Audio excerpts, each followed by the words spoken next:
Grandpa's DIY gadgets have always saved us on fishing trips. Even on the most unproductive days, you could still come back with a catch.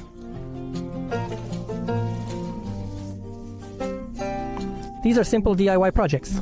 Time-tested. Oh, nice! Carefully, come on.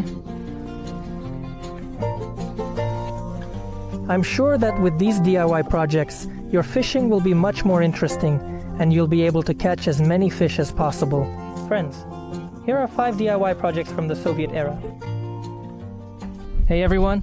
Hi everyone. Today, Diamond and I will tell you about 5 DIY fishing gadgets. These will be interesting DIY projects, tried and tested, and we hope you'll like them. Let's go. The first homemade product is a tackle that it hooks the fish by itself during a bite. This is a DIY self-hooking float. Self-hooking float guys came to us from ancient times. It's not like the float itself instantly and sharply detects the fish. But still, you can easily make it with your own hands without any difficulties. For this we will need Diamond, who just ate some cookies. Here's this little foam thing. Previously they used foam plastic, they used wood, something floating, other materials. Now we have this kind of foam, and we can really make good use of it. You see, this is a foam mold, or how should I say it, a foam container where cookies are sold. It's wrapped in plastic wrap.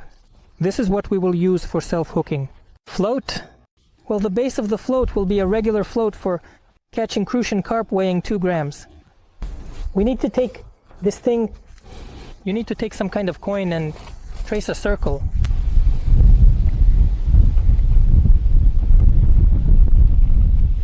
Now we need to cut out this circle. So we ended up with this thing, which is a foam circle. We take our float, and in the center of this circle, we put our float in there. You see, the circle fits well and moves easily.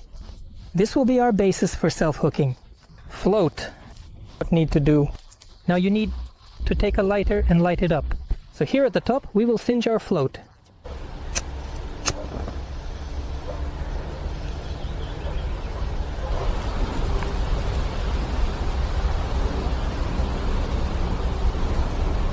We ended up with this little spot, and now our foam circle will just rest against it.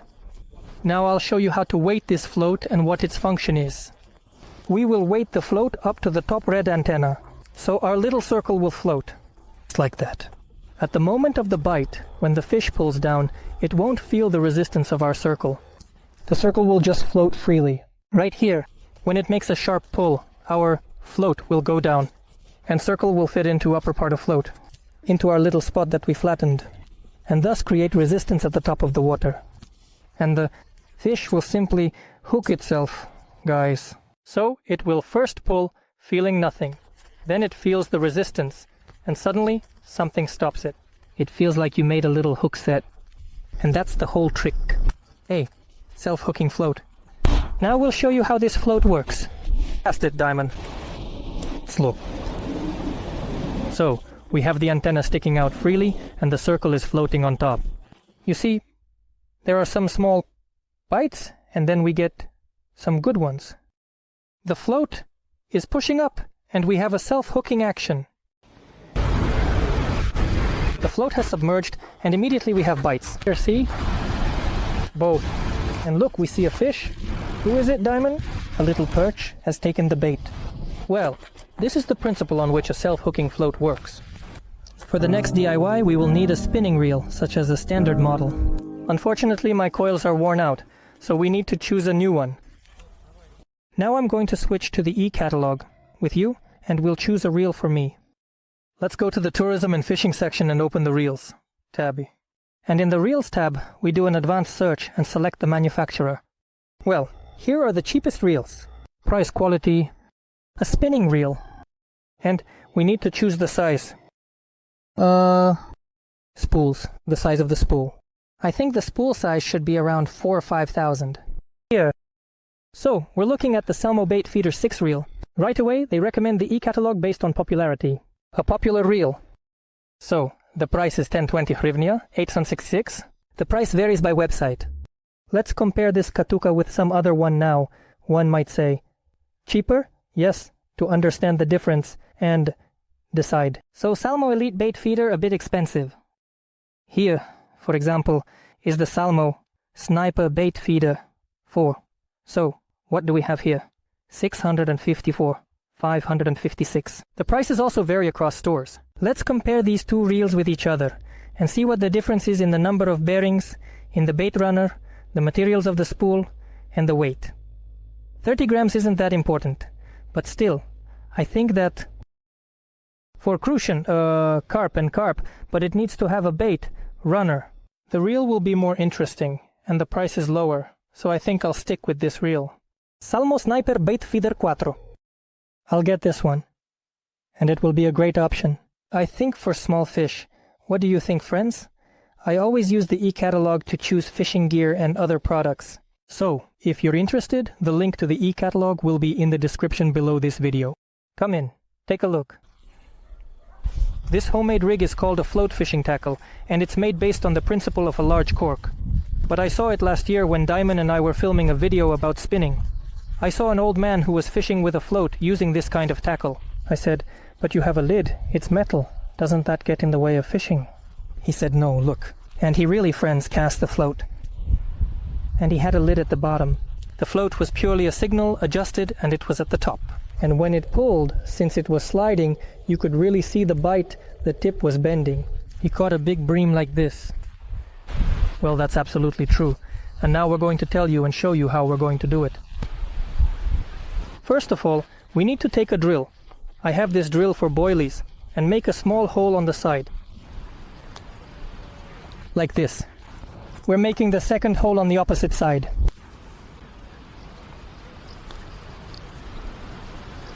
Now we need a coin, in my case a 5 kopeck coin. It fits perfectly right here, at the bottom of the cork. When we place it here, our cork will sink, like this. It's the coin, facing down because it will create the weight. So, what are we doing right now, friends? We'll take some kind of knife, in my case a multi-tool, and we'll lightly scrape the bottom of the cork like this.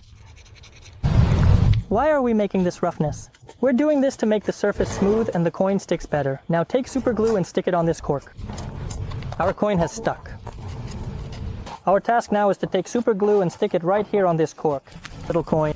For those who don't know, super glue works great on metal, plastic, and even metal to metal. I've tried it.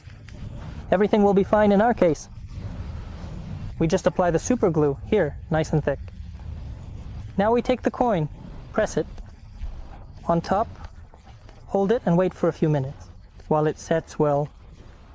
As you can see, our coin has stuck really well, and I've already put together a small tackle. This is a simple tackle, a hook, about 5 centimeters. We stepped back, and there's some kind of pellet. We push the back end of our leader in here and slide it through from the other side into the hole, just like that. We ultimately ended up with this tackle and a free leader. As you can see, the cork is constantly turning down, and we will be the hook. Now I'll show you how this works by stuffing it into our cork. In practice, we take a little bit of porridge, our bait, some aromatic stuff, such good guys, and we stuff our cork. Stuff it into the cork. So the hook is already with our bait, which will be a maggot head here. It doesn't matter. We just take it and put it in like this, like this. When the fish swims by, it starts to eat all this bait. Just takes it and sucks in our hook. I'll show you everything in detail. Thick line, thick hook. But if you do everything carefully here, trust me, you'll catch fish with every cast. It's precisely with the cork tackle because there's a lot of bait in one spot. And the fish just starts taking it with such a small, light tackle. You can fish with a cork. Friends, on a float rod. Not for long distance casting, not for a bottom rig. It's exactly with this tackle. Someone's there, it's a good one. Oh, Diamond, definitely get ready to catch it. The drag is working. Oh!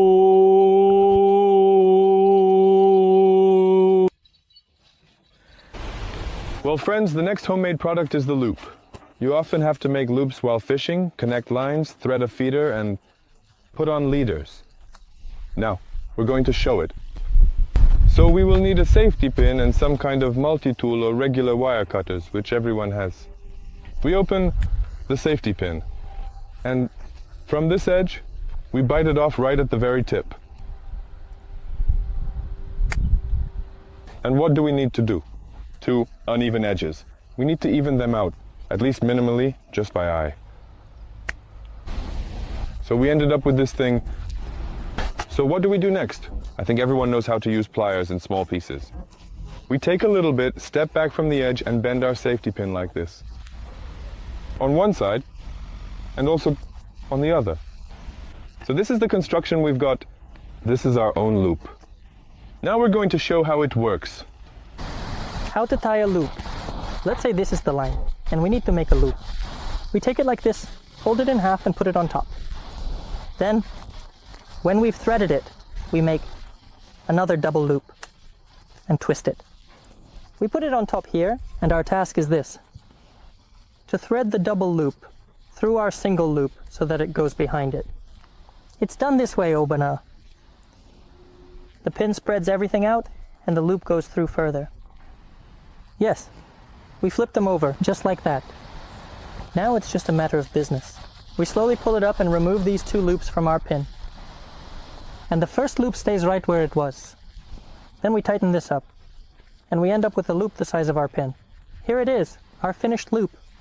This is how it turned out. Our grandfathers used homemade tools. So as you know, older people have poor eyesight, and they came up with this great method.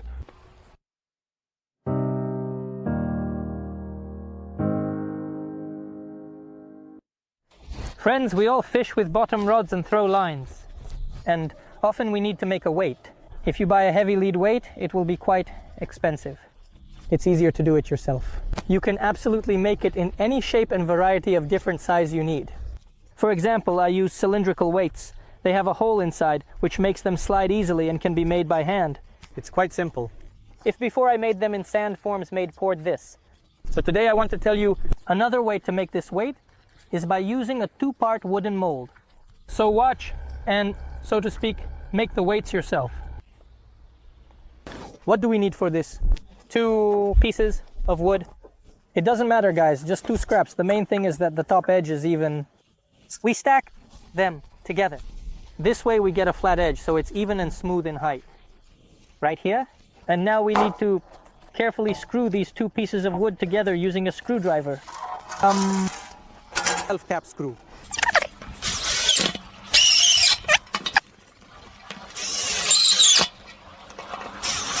Now we've screwed our mold, our workpiece together. So you see we have 6 screws here. And now we just need to make a hole here. I'm going to make the hole using drills. First, I'll be using a drill, a smaller diameter. Then I'll take a bigger drill to widen the hole. This is exactly the diameter that our weight will be. Of course, it would be ideal to drill this hole using a drill press, but not everyone has one. It exists, so we'll be drilling with a regular drill. The main thing is to mark everything clearly. Hold the drill straight, and you'll be fine.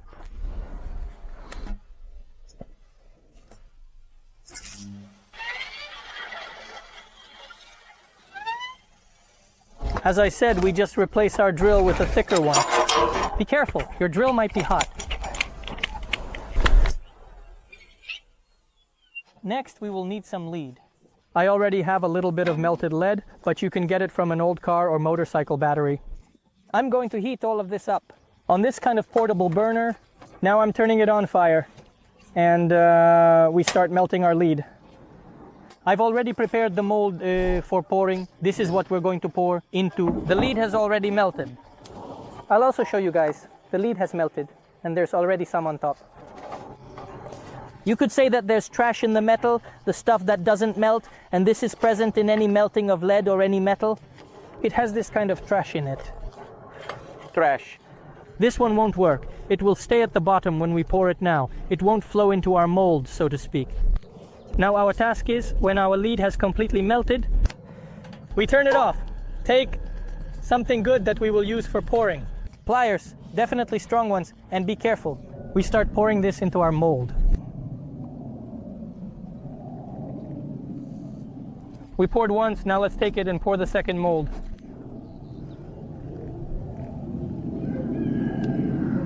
Poured 2.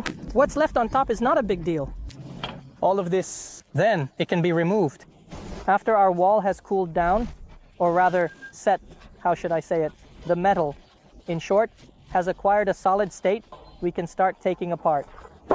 our whole setup and getting the finished weights out of there.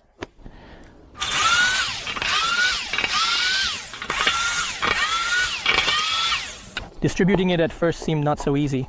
So we use a screwdriver and, so to speak, straighten our boards. We straighten it out, we open it up. And here we see we have two weights. We ended up with these, which we can process a bit with something, and we'll have two like this. Here are the cylinders. Overall, the molds turned out pretty good for a quick job.